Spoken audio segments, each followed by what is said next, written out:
Sé bienvenido a este nuevo video, cuyo título es La nueva fe de los obispos. Quiero decirte que este nuevo contenido, que obedece precisamente a un artículo nuevo del blog que ya hemos manejado de Caminante Wanderers, me parece a mí que tiene una conexión muy estrecha con respecto del contenido del video anterior. De ahí que me vi la necesidad de elaborar un nuevo video de manera tan rápida, porque seguramente su reflexión nos permite comprender mejor la problemática que se manejó en el video anterior.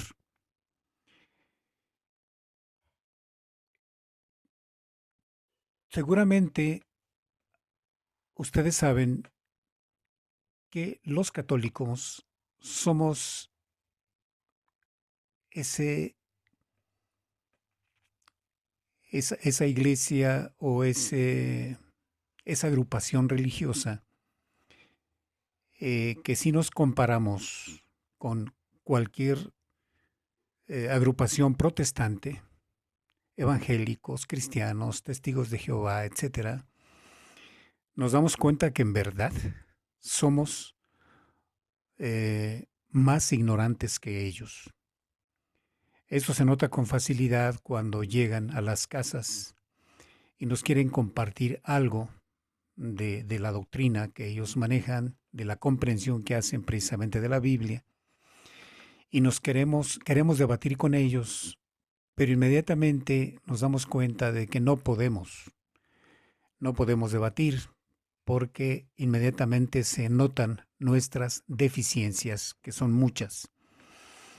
Entonces, pues, nuestra ignorancia como católicos, de la mayoría, es mucha.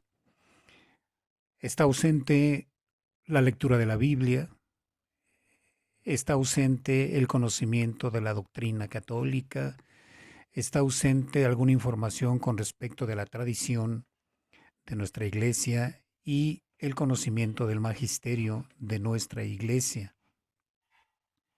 Somos pues entonces una agrupación grande, religiosa,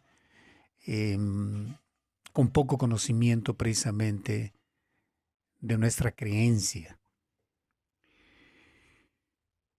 Estos videos que subimos a internet son no con el propósito de compartir conocimientos absolutos, verdades absolutas, sino son conocimientos que se aportan para ser analizados, para ser reflexionados, para asumir una actitud crítica ante ellos y quizás ayuden para mejorar nuestra comprensión de nuestro ser católicos, de nuestro conocimiento de nuestra doctrina católica. Repito, no es el afán de que sean afirmaciones tajantes y definitivas con respecto de algo, sino son reflexiones que lo que exigen es que las analicemos, que las reflexionemos y que a partir de esto asumamos pues una actitud con mayor información, con mayor reflexión. Ya viste el título del video. El título es referido, decíamos, al asunto de la fe en nuestra Iglesia Católica. Recordaremos precisamente una cita bíblica donde el Señor nos hace referencia a lo siguiente. Dice, cuando venga el Hijo del Hombre, ¿encontrará fe? Quiero decirles con esto que el siguiente escrito de Caminante Wanderer tiene estrecha relación con esta pregunta que hace nuestro Señor Jesucristo. El Papa Benedicto XVI llegó a afirmar que nuestra Iglesia Católica vivía una crisis profunda y decía que esta crisis que vive la Iglesia Católica es, ante todo, una crisis clerical. Es decir, es una crisis en la cual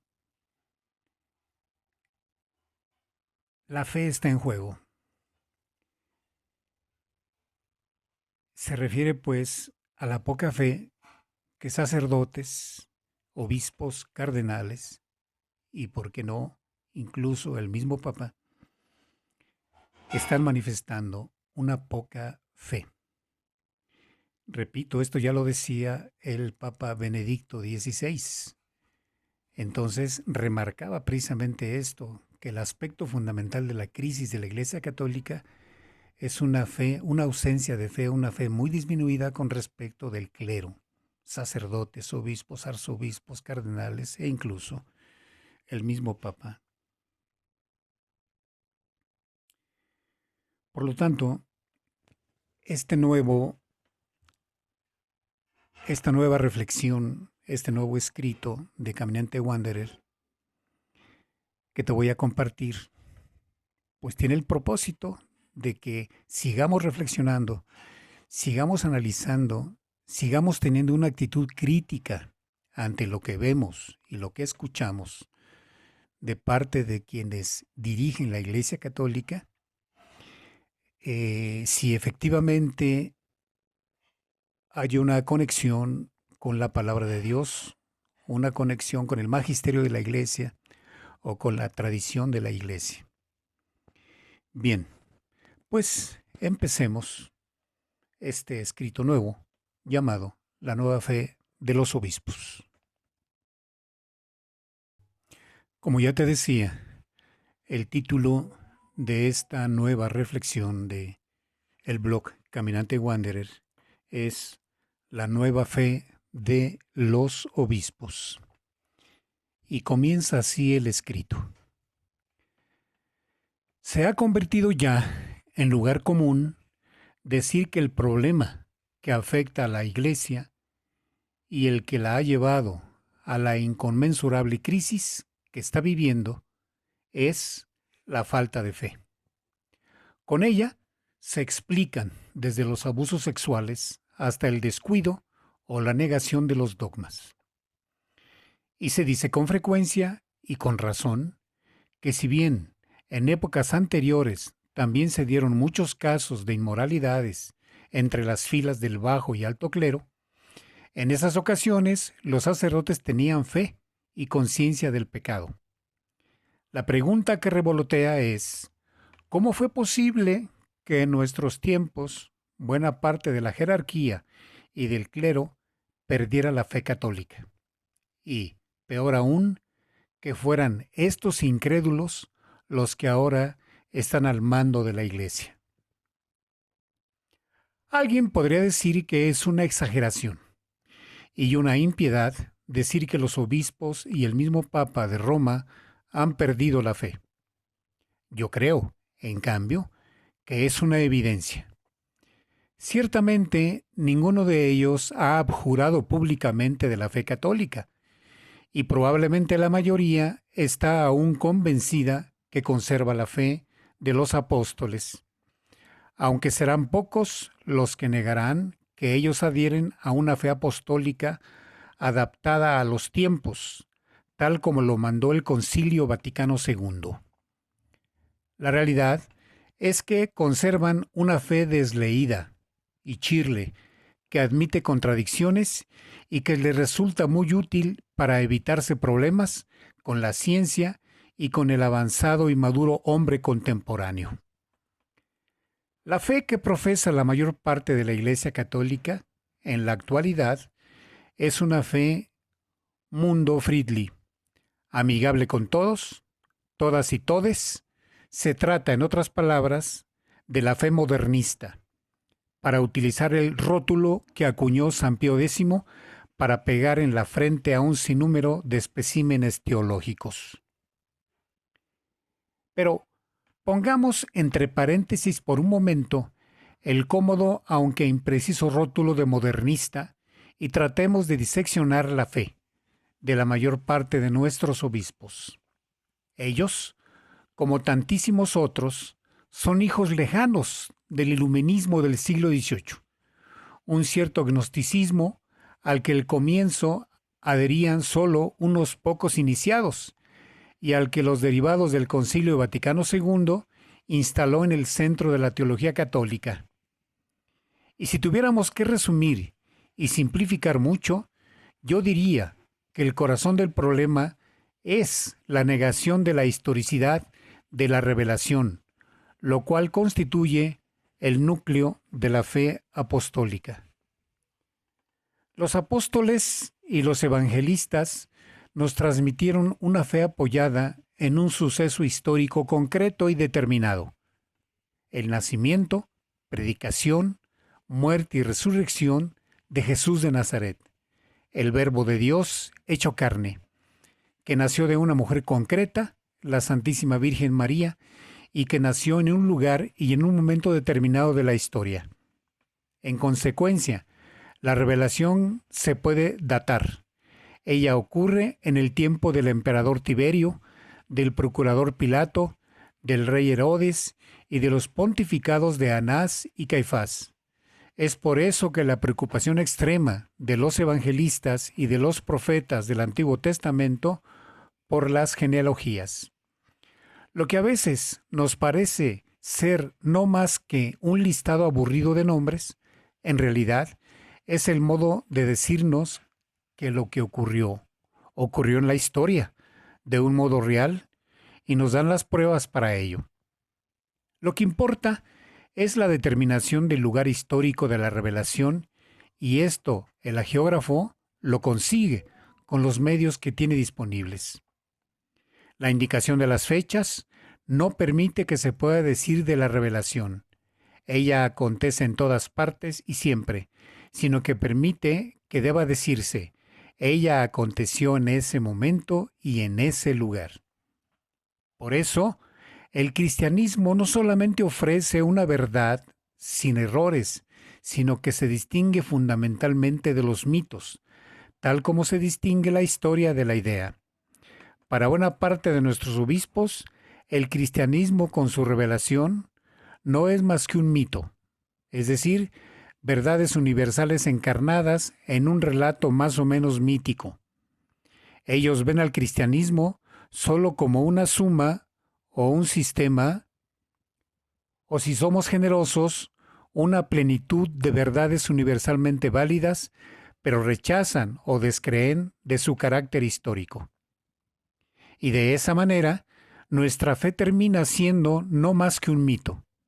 San Agustín preveía el peligro de esta situación y escribía: la cosa más importante de nuestra religión es la historia y la profecía de las disposiciones temporales que la divina providencia estableció para la salvación del género humano, el cual debe ser reformado y renovado para la salvación eterna. Sí, la historia es una de las dos cosas más importantes de nuestra religión. Nuestros pastores neognósticos depositan la esencia del cristianismo en su contenido moral, el que se identifica con las exigencias de la razón, en una especie de noble y elevado humanismo.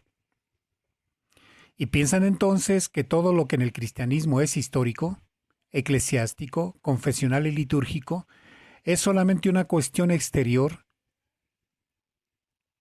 y cae con el progreso de la civilización. Es este el motivo por el que profesan ese nuevo ecumenismo que no consiste ya en querer convertir a los demás a la fe católica, sino en saber aceptarse mutuamente y caminar juntos. En definitiva, las verdades proclamadas por el cristianismo o por el islam o por los adoradores de la Pachamama son las mismas, solo que revestidas de mitos distintos. Y es por eso que el Papa Francisco rechaza tan enfáticamente el proselitismo y se enfada con las conversiones a nuestra fe desde otras religiones.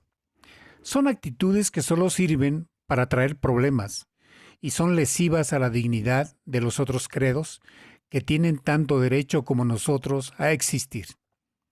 Y es por eso que los únicos que no tienen lugar en esta nueva fe y a los únicos que hay que combatir son aquellos fundamentalistas ingenuos que aún sostienen la realidad histórica de la revelación y que, consecuentemente, rechazan la nueva liturgia, que es la expresión cultural de esa fe actualizada, una cena de hermanos en la que todos pueden participar y comulgar.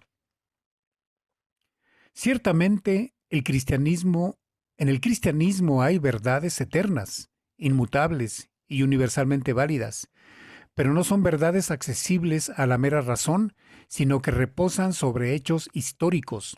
Son válidas porque están garantizadas por el Cristo histórico y no porque la razón humana lo pretenda.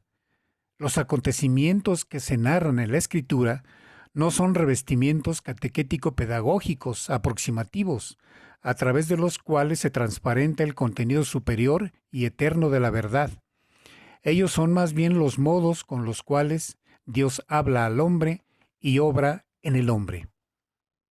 Es cuestión de recorrer los hechos y dichos del Papa Francisco a lo largo de su pontificado, y los hechos y dichos de la mayor parte de los obispos para caer en la cuenta que la fe que enseñan no es la fe que poseían nuestros padres, no es la fe que recibimos de los apóstoles, y que por ellos los testigos de la vida del Señor se transforma en fe tangible, lo que era desde el principio, lo que hemos oído, lo que hemos visto con nuestros ojos, lo que hemos contemplado y palparon nuestras manos tocante al verbo de vida, porque la vida fue manifestada y la hemos visto y testificamos y os anunciamos la vida eterna, la cual estaba con el Padre y se nos manifestó. Lo que hemos visto y oído, eso os anunciamos. Nuestros obispos, en cambio, nos anunciaron y nos anuncian otra fe.